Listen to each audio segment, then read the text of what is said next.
The buzzards circled overhead like black question marks against the merciless Arizona sun.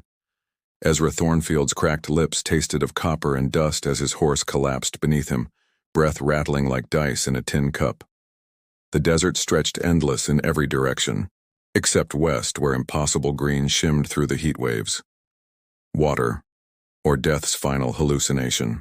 His weathered hands, scarred from 30 years of barbed wire and branding irons, clawed at the sand as he crawled toward that emerald mirage. Each grain of sand felt like ground glass against his palms. The year was 1887, and Ezra figured he'd die the same way most men did out here, alone, forgotten, picked clean by the desert's patient teeth. But the green didn't fade. It grew larger. Trees, real trees, and beneath them, the impossible sound of laughter. Women's laughter. Ezra's boots found solid ground at the edge of what shouldn't exist, a hidden valley lush and verdant, fed by a crystal stream that sang over smooth stones. Adobe houses dotted the landscape like scattered dice, their red tile roofs gleaming in the afternoon light. And everywhere women. Young women tending gardens, washing clothes in the stream, hanging linens that danced in the breeze like prayer flags, not one man among them. "Well, I'll be damned," he whispered. A woman approached, perhaps 25, with raven hair braided down her back and eyes the color of sage honey. Her dress was simple but clean, a far cry from the worn calico most frontier women wore. "You're hurt," she said, her voice carrying a slight accent he couldn't place. "Come, we'll tend to you." She pressed something into his palm, a carved wooden cross, warm from her touch, but etched into the wood were symbols he'd never seen. Not Christian, not Indian, something older. "My name is Isabella," she said. "Welcome to Esperanza, hope." The name should have comforted him. Instead, something cold crawled up his spine. They led him to a small adobe house where gentle hands cleaned his wounds and fed him stew that tasted like his mother's, if his mother had been an angel instead of a whiskey-soaked ghost. Isabella sat beside his bed as evening painted the valley purple. "How many live here?" he asked. 43 women. No children yet, but..." Her smile carried an edge of desperation. "Soon, God willing." Ezra's eyes swept the room. No photographs of husbands, no men's clothing, no razors or tobacco stains. "Where are your men?" Isabella's fingers worried the strange cross around her neck. "Gone. All gone. The valley. It takes them." "Takes them how?" But she'd already risen, her bare feet silent on the clay floor. "Rest now. Tomorrow you'll meet the others. They're eager to meet you." Through the window he watched women gather in the central plaza, their voices rising in what might have been song or might have been prayer. The melody was beautiful and terrible, like wind through cemetery gates. Dawn brought visitors. 3 women entered his room, one elderly with silver hair piled high, 2 younger flanking her like bodyguards. The older woman's eyes held the sharp intelligence of a banker counting coins. "I am Madre Elena," she said. "I speak for Esperanza." Something in her tone made Ezra sit straighter. "Ma'am, you are intact, healthy. This is good." She nodded to the younger women. "Show him." They opened a wooden chest, revealing treasures that made Ezra's breath catch. Gold nuggets the size of robin's eggs, silver jewelry that caught the morning light like captured stars, rolls of paper money thick as his wrist. "Choose any woman here," Madre Elena said. "Marry her, give her children. All this wealth becomes yours." "And if I refuse?" The temperature in the room seemed to drop 10 degrees. "The desert is vast, Senor Thornfield. Men who refuse our hospitality, they rarely find their way out." Isabella appeared in the doorway, her face pale. "Madre, perhaps we should..." "Silence." Elena's voice cracked like a whip. 3 days, old man. Choose a wife or the buzzards will have fresh meat." That night, Isabella came to him in secret, her eyes wide with fear. "There's something you must see," she whispered. But if they catch us? She led him through moonlit streets to the old church at the valley's heart. Inside, dozens of wooden crosses covered the walls, each carved with those strange symbols, each bearing a man's name and dates. Miguel Santos, 1873-1874, Thomas Mackenzie, 1875-1876, James Crawford, 1881-1882. Ezra read the names aloud, his voice growing hoarse. Isabella, what happened to these men? She touched a cross near the altar. This was my husband, Roberto Vega. He died? In a way. Tears tracked down her cheeks. The valley. It's cursed, Ezra. It gives us everything. Youth, beauty, fertility. But it demands payment. Any man who stays more than 2 years changes. Changes how? Isabella led him behind the altar to a wooden door he hadn't noticed. See for yourself. The hidden tunnel beyond the door stretched deep into the valley's bedrock, lit by oil lamps that cast dancing shadows on damp walls. Isabella's hand trembled in his as they descended. The Spanish built this place in 1624, she whispered. A mission, but something was here before them, something that feeds on life itself. The tunnel opened into a vast underground chamber, and there, in iron cages that lined the walls like animal pens, were the men, or what they'd become. Creatures that might once have been human crouched in their prisons, their skin gray as ash, their eyes milky white. They'd aged decades and years, ancient, withered things that barely seemed alive. The valley keeps us young by draining their life force, Isabella said. Every man who stays becomes this. We bear their children while they waste away, forgotten. One of the creatures pressed against the bars, and Ezra recognized features that might have belonged to the Thomas Mackenzie whose cross hung in the church above. Help me, the thing wheezed. Isabella grabbed Ezra's arm. We have to go. If Madre Elena finds us here. Footsteps echoed down the tunnel. Madre Elena's voice rang out sharp with fury. Find them! They ran, through back alleys past sleeping houses to a small adobe dwelling at the valley's edge. Isabella barred the door and lit a single candle. There's more, she said, pulling a leather journal from beneath the floorboards. I've been keeping records. Every man who's come here, every child born, every death. Ezra opened the journal, squinting at the faded ink. Names, dates, and notes filled page after page. But one entry made his blood turn to ice water. Sarah Thornfield arrived 1861, gave birth to son, Ezra Thornfield Jr., 1862, died in childbirth. Father, Miguel Santos. This can't be right, he whispered. Isabella's voice was gentle. Your mother. She came here when the valley was young, when the curse was weaker. You were born here, Ezra. That's why you could find this place. That's why the desert didn't kill you. The candle flame danced, casting shadows that seemed to laugh at him. His mother, the drunk who'd raised him with bitter words and hard fists, had been one of these women. And his father. Miguel Santos died in the cages 20 years ago, Isabella said. But part of him lives in you, part of this cursed place. Morning brought armed women to Isabella's door. They dragged both prisoners to the central plaza where Madre Elena waited, her face a mask of cold rage.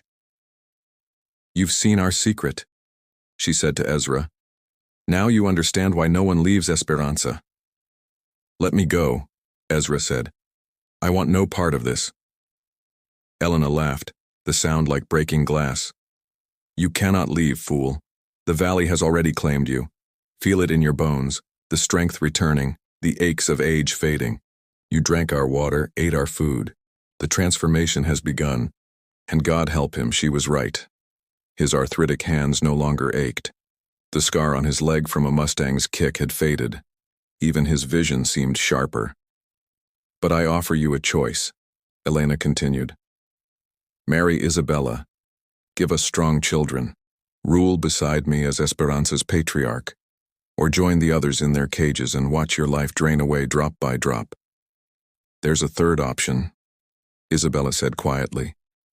Elena's eyes narrowed. Silence, girl. No. Isabella stepped forward, her voice growing stronger. Tell him the truth, Madre.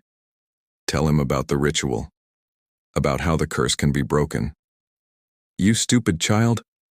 The blood of someone born here can break the binding, Isabella shouted.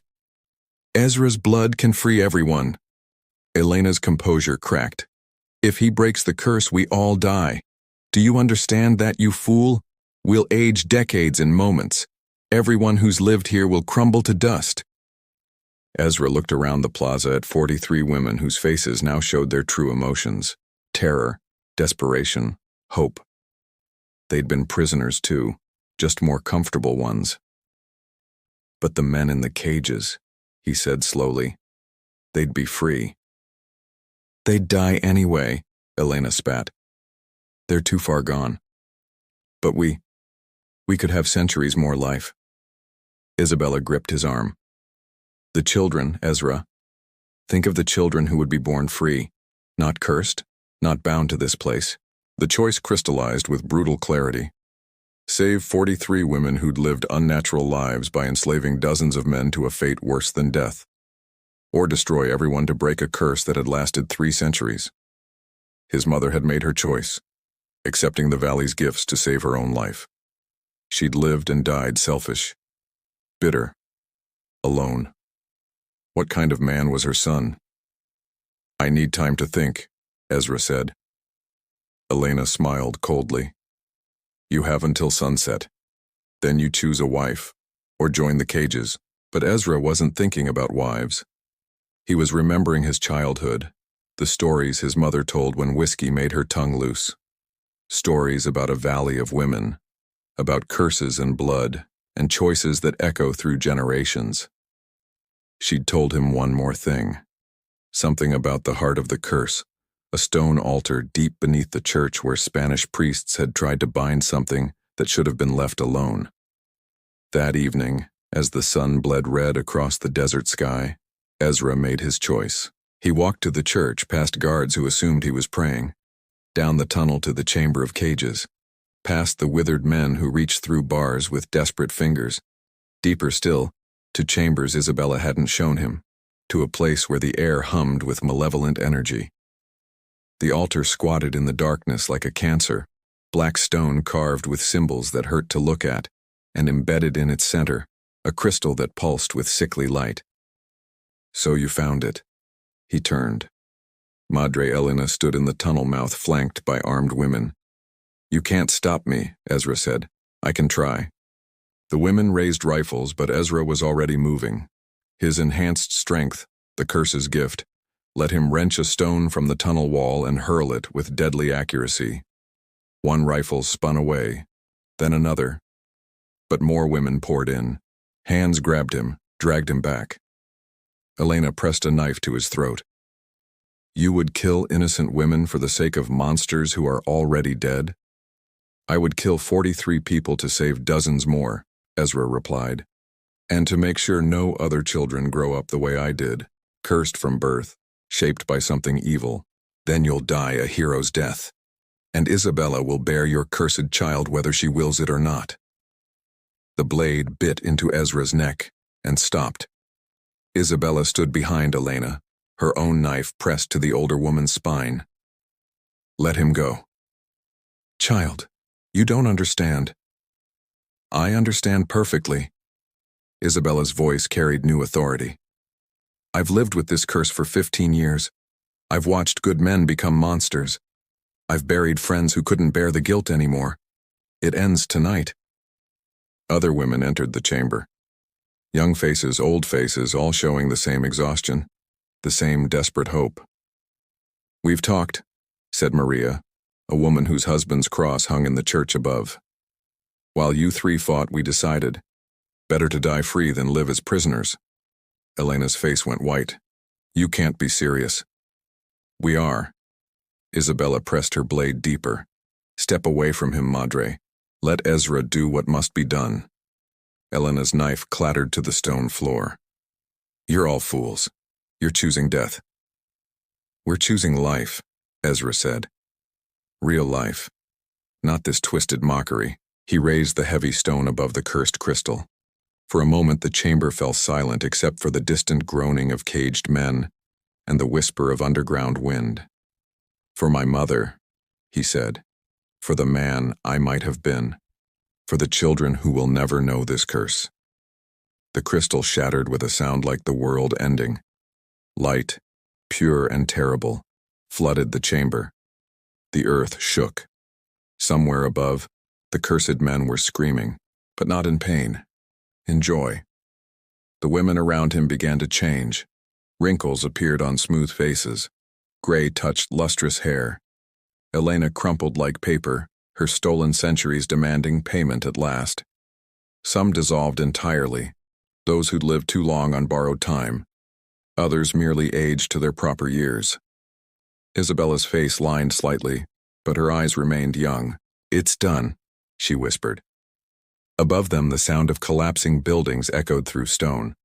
The valley itself was dying, its unnatural verdancy fading back to desert sand. But in the cages, withered men were standing straighter.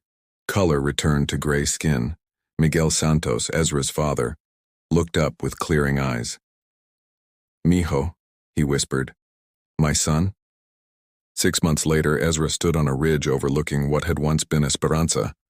Nothing remained but tumbled adobe and a stream that ran clear and cold. Isabella stood beside him, her hand in his. She'd aged to perhaps 40, but the years sat gracefully on her shoulders. Behind them, a small group of survivors made camp. The women who'd been strong enough to survive the curse's breaking. The men who'd been saved before too much life was stolen. His father was among them, aged now but alive. Free. "Do you regret it?" Isabella asked. Ezra considered the question. They'd lost so much. The gold, the silver, the promise of easy wealth. Many friends who couldn't survive the curse's end. The valley itself, with its impossible beauty. But children played around the campfire now. Sons and daughters born after the breaking, unchained from ancient evil. They would grow up free to choose their own paths, love whom they wished, live or die by their own decisions. "No regrets," he said. Isabella smiled and leaned against his shoulder. "Where do we go now?" Ezra looked west, where new territories waited beyond the mountains. Land where they could build something honest, something clean. "Wherever the wind takes us," he said. "As long as we're free to choose." Behind them, the desert wind sang through empty ruins, carrying no trace of curse or binding. Only the promise of tomorrow and the endless possibility of choice. When an aging rancher discovers a hidden valley of women offering wealth and love in exchange for marriage, he must choose between easy paradise and breaking a deadly curse that has enslaved generations. If this tale of sacrifice and redemption moved you, subscribe to join our journey through the untold stories of the Old West. Next week, we'll explore the sheriff who sold his soul to save his town. Another story where the line between good and evil blurs like heat waves across the desert. Hit that notification bell so you won't miss when moral choices become matters of life and death. What would you have chosen in Ezra's place? Tell us in the comments below.